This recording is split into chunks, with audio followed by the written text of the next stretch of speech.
আসসালামু আলাইকুম। আমি আপনাদেরকে জার্মানির চিকিৎসা ব্যবস্থা, যে আমি যেখানে আছি এই জার্মানির চিকিৎসা ব্যবস্থা নিয়ে আপনাদের সাথে কিছু কথা শেয়ার করব। আজকে বিকেলবেলা আমি সহ আরও দুইজন বাংলাদেশি ভাইকে নিয়ে আমি যখন হাঁটতে যাই, তো হাঁটতে হাঁটতে শহরের যে একটা পার্ক আছে সেই পার্কের পাশেই আমরা অবস্থান করছিলাম এবং পার্কের পাশেই হসপিটাল আছে। তো হসপিটালে হঠাৎ আমরা আকাশে উঠতে দেখি হেলিকপ্টার, যে কেন হেলিকপ্টার এখানে আসছে।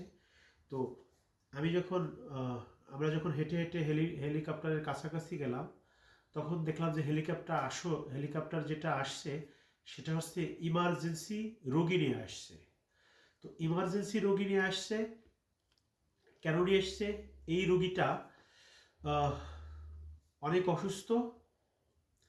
এই রোগীটাকে এখানে প্রাথমিক চিকিৎসা দিয়ে হয়তোবা তাকে বা অপারেশন করতে হবে, প্রাথমিক চিকিৎসা দেবে বা অথবা অপারেশন করতে হবে, যার কারণে অন্য জায়গা থেকে তাকে এখানে নিয়ে এসছে শুধুমাত্র ইমার্জেন্সি অপারেশন করতে হবে দেখে।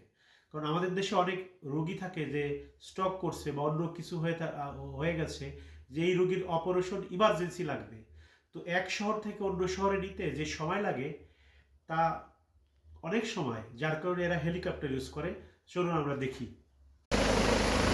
দেখুন এই যে হেলিকপ্টার হেলিকপ্টার যেটা ল্যান্ড করতেছে ইমার্জেন্সি রোগী নিয়ে, পাশে হসপিটাল আছে, এই হসপিটালে রোগীকে পৌঁছে দিবে তারা, এবং সাথে ইমার্জেন্সি ডাক্তার আছে এবং তার সাথে টিম আছে, একটা টোটাল টিম। তারা এই হেলিকপ্টার নিয়ে ল্যান্ড করতেছে।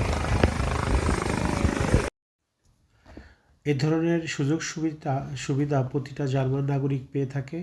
শুধু জার্মান নাগরিক বলে কথা না, এদেশে যারা বসবাস করে তারা এই ধরনের সুযোগ সুবিধা পেয়ে থাকে। কিন্তু আপনাদেরকে জানিয়ে রাখি, এটা শুধুমাত্র ইমার্জেন্সি ক্ষেত্রে, যাদেরকে অপারেশন করতে হবে ইমার্জেন্সিভাবে, তাদেরকে এক শহর থেকে অন্য শহরে নিয়ে যাওয়া হয়, যেখানে ওই অপারেশনের বিশেষজ্ঞ ডাক্তার থাকে, তা সেই হসপিটালে নিয়ে যাওয়া হয়। তো ওকে, তাহলে ভালো থাকবেন। আল্লাহ হাফেজ।